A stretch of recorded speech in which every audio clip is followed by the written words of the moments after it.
it's Lori with Behavior Education at Spirit Keeper Equine Sanctuary. Today is Sunday, November 24th, 2019.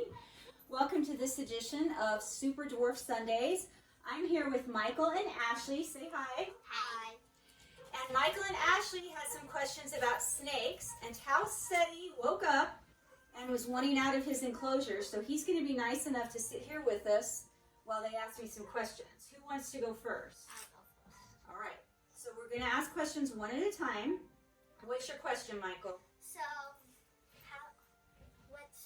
what kind of snake is this? This is a Super Dwarf Reticulated Python, and his scientific name is Python reticulatus. Have you ever heard of that kind of snake? No. Well, have you ever heard of a reticulated python?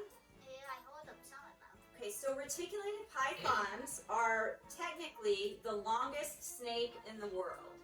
And they can grow up to 20 feet long, although average is probably more like 15 to 18 feet long. And they're from Southeast Asia and some of the islands off the coast of that part of the world. And this is what's called a super dwarf reticulated python. So that means that this one is not going to get as big as the reticulated pythons that come from the mainland. It means that a lot of his ancestors came from islands and they didn't grow as big as their mainland cousins. And so he is probably going to get no more than 6 or 8 feet long. Oh, the scales look like popcorn? Okay, so his scales are smooth, and we'll talk a little bit about his pattern. Do you want to touch him and see what he feels like? Now, do you remember what I told you before about when we touch snakes, the 2 areas to avoid? Yes. What are what? The head and the tail. The head and the tail. Do you remember why I told you to avoid those areas? Why do snakes climb? Why do snakes climb? Keep that question in your mind, because we got interrupted a few minutes ago answering another question, which was about the pattern on the scales, remember? And you were going to feel what his scales feel like. Did you get to feel? And how do they feel, rough or smooth? They feel like They're very smooth. So weird. Reticulated pythons, including super dwarf reticulated pythons, have smooth scales. And this pattern on him, if you see that it changes, he's got one pattern near his head, and then it changes as you get to the back of his body and his tail. Why do you think he has this intricate pattern? Because of his habitat, maybe? Yeah, very good. Michael said he has this pattern probably because of his habitat, and that's a great answer. So this pattern helps him camouflage himself from predators and prey. It helps hide him, sometimes out in plain sight, so that he can hide amongst his normal habitat and not be seen by things that he might want to find and eat, and that he won't be seen by things that want to eat him. Which brings us back to what we were discussing before we got interrupted, which was we want to stay away from grabbing at the head because that's where they encounter their prey, and that's where they may also encounter predators. So when they're engaged initially in some kind of a conflict, either trying to eat something or something's trying to eat them, a lot of times they'll be head to head with that thing, and it can be stressful and scary for them. So for the most part, we want to stay away from grabbing at their head or coming at their head with our hand. The other part of the body where they feel vulnerable is their tail, and that's because if they're trying to get away from something that's chasing them, what do you think that thing that's chasing them is probably going to grab? Their tail. They're going to grab their tail.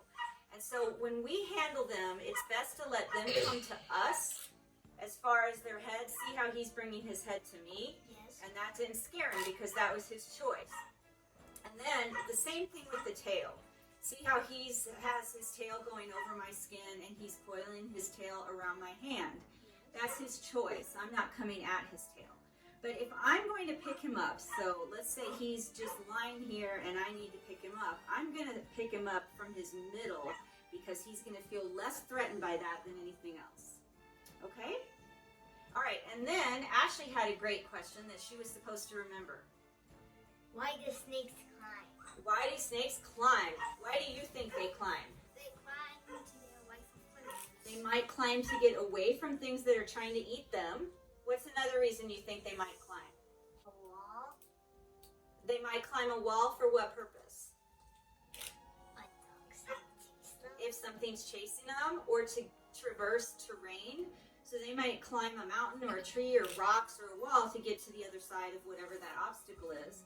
Some of them climb trees because they eat things that live in trees, like birds and other reptiles and amphibians. So there's other life that lives in trees, and snakes eat some of those things. And then sometimes they're up in the trees to avoid things that might eat them that are on the ground. So not all snakes climb, although all snakes can do a little climbing. This is a semi-arboreal species, which means this type of snake, Malaopython reticulatus, spends some time on the ground, terrestrially, and some time in the trees, or arboreally. Okay? So Tauceti loves to climb, and in his enclosure, he has lots of things to climb on. But what was he doing earlier that made you ask that question, Ashley? Do you remember? He was climbing around some of the shelves I have, and he was climbing on some of the other snake enclosures. Because he wanted to go in there. Yes. And so a characteristic of snakes who tend to climb a lot or live in trees or spend some of their time in trees is what's called a prehensile tail.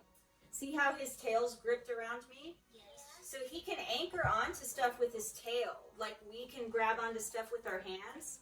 He can grab onto stuff with his tail and hang on. And so he can hang on with his tail and he can hang down like this. And then if something goes underneath him that looks like it might be good to eat, he can reach down and snatch it up. He can also hang on to things with his tail to keep him from falling so that he feels safe. And one thing that you'll notice with these snakes, if they start to get stressed or nervous, is they'll coil and anchor on really, really tight to something with their tail. Now, he's not doing that right now. His coiling and wrapping is really, really loose right now. I can barely feel it. But he has before, when he's gotten really scared of something, wrapped around me really, really tightly. And that is so that he feels secure. Like something can't grab him and pull him off, or like he's not going to fall. Okay, it's your turn, Michael. Do you have another question? So why do some snakes not climb things? Some snakes don't climb because they evolved in a habitat that doesn't have trees, or maybe they evolved underneath the ground, or in a place where most of their resources were on the ground or underneath the ground. And so you have terrestrial species, and then you also have fossorial species. So a terrestrial species of snake is one that lives on the ground most of the time, and they live underneath rocks, and they might live under just the surface of the soil, and they like to burrow, and they'll live under logs and leaf litter, and they eat things that are on the ground. So some of them might eat insects, some of them might eat things like frogs or rodents or mice. And then you've got fossorial species that actually live underground, and they'll make really deep burrows, and they live underground most of the time. And those are the species that are more likely to eat insects or maybe amphibians that live underground, like small frogs or salamanders, or sometimes other tiny lizards. Some of those snakes that live underground most of the time can't see very well, and they don't have very good vision. Snakes that spend part of the time in the trees usually have the best vision. You have another question? Or it's Ashley's turn to ask a question if she has one. If you don't have one, that's okay. You can just sit and listen. Because I'm sure Michael has lots of questions. So what is the white part under the snake's foot? Okay, so if you look at the ventral surface of the snake, so that's the underside. So his back, this part of the snake's called the dorsal surface, and that's where his spine runs along. And if you turn him over, you see that he's white on the bottom, and this is the ventral surface. And that just evolved like that because if he's climbing along the trees and an animal looks up at him from below, this white is going to reflect the sun, and that animal on the ground might not see him. It just might look like another part of the sun shining down. And if he's on the ground, it doesn't really matter what color his underneath is because it's on the soil. What's really important for the snake is that if he's up high, his tummy's camouflaged. And if you think about it, when you look up high, you either see the bright sky, the bright sun, you see clouds. And so it would be really easy to see this pattern against that surface, right? But not so easy to see this white. So when he's on the ground or when he's among leaves in the tree, this pattern camouflages him. Does that make sense? Yes. Okay. What other questions do you have? So, do some snakes make nests for the mates if they do have mates? So snakes do mate in order to reproduce, but usually the one that makes the nest is the female. It's the one that's going to lay the eggs or have the litter. The male generally does not make the nest for the female. I have heard of that in other animals, in some amphibians and in mammals, but I haven't heard about that in a snake, where the male will make the nest for the female. Some reptiles it does happen. Some birds, the male will make the nest for the female to lay the eggs in, but I haven't seen that or heard of that in snakes. Usually the female will choose a nest site and she will make her nest. I have a question. What is your question? How do snakes eat? Snakes eat. First of all, in order to eat, they have to find food. And do you know what snakes eat? Birds. They can eat birds, Rodents. rodents, frogs. So basically they can eat almost any other, they can eat any other animal as long as it's not too big for them to eat. But some snakes also eat eggs and insects. So once they find their food, it depends on the type of snake how they go about eating it. And there are some really interesting adaptations that some snakes have to eat some of their prey. Like there's a crab-eating snake that grabs the crab with their mouth and then smashes it against rocks into little pieces that it can swallow. That's really unusual. A typical python, like this reticulated python and like the Brettles pythons and carpet pythons that I have here, they follow a scent trail. So they follow the smell of the prey to a location, and then they get up high in a tree or they sit in a hide and they wait for that prey to go by them, like a rodent to hop by, and then they will strike forward and bite it and snatch it, and they draw it into their body and coil around it and wrap it up, and then they eat it whole. Most reptiles eat prey whole, including birds, because they really don't, they have teeth, but they're not chewing teeth. They're teeth that grab onto something and then work their food to the back of their mouth into the throat where they can swallow it. They open their jaws really, really wide, and each side of their jaw can move independently, and they walk that food back further and further into their mouth until it's in their throat and they can swallow it. So that's how they eat. Now, egg-eating snakes will just go up to the egg and open their mouth and start swallowing it, and then they crush the egg inside their body, and they spit out the shell, and they keep the good gooey stuff from inside the egg. So where does the food go? So the food goes from their mouth, down their esophagus, into their stomach, and then it starts to digest. And from their stomach, it's going to go into their intestines, and then any waste material is going to go into their bladder if it's liquid waste, or into an area just in front of the cloaca, which is the opening where they use the bathroom from, and then they're going to excrete any waste.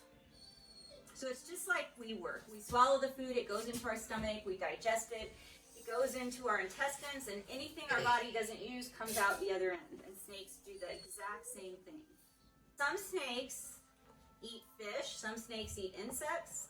So there are some snakes that live mostly in the water, that can live in fresh water or live in the ocean, and they're going to eat fish and other life that would live in a lake or live in the ocean. And then a lot of snakes that live underground or live on the ground a lot are also going to be able to eat insects. You guys probably have garter snakes around your house, right? Sometimes not. So garter snakes are really common in the United States, and they'll eat almost anything. They can eat fish, they can eat little amphibians and lizards and insects and worms. Garter snakes like to eat earthworms. So snakes have different diets adapted to the environment that they live in. How do you think they find their food in the first place? They use the tongue to smell the air, so like if they smell the scent close by, they'll use their tongue to follow that scent. Very good. So they have a tongue, and that tongue is one piece except the very end, which is forked, and it's got two pieces on the end. And so it sticks its tongue out and gathers molecules from the air that have smells on them, and it brings that tongue back into the mouth where there's a vomeronasal organ called the Jacobson's organ.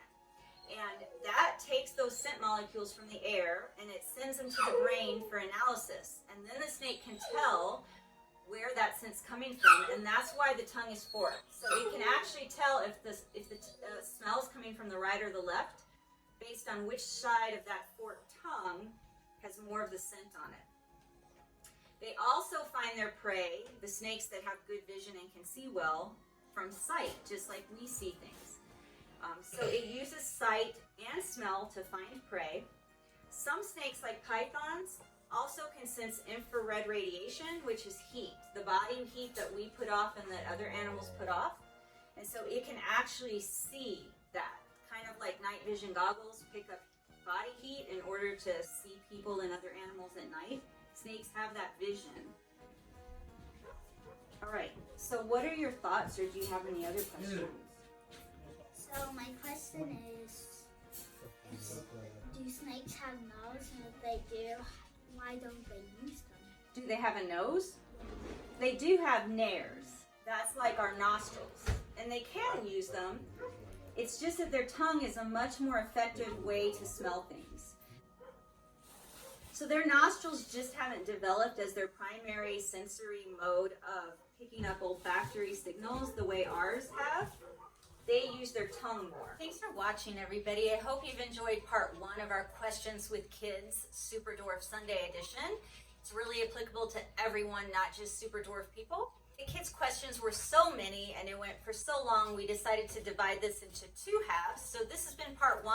We'll get part 2 up as soon as possible. I'm Lori with Behavior Education at Spirit Keeper Equine Sanctuary. The snake you saw in this video was Tau Seti from Reach Out Reptiles.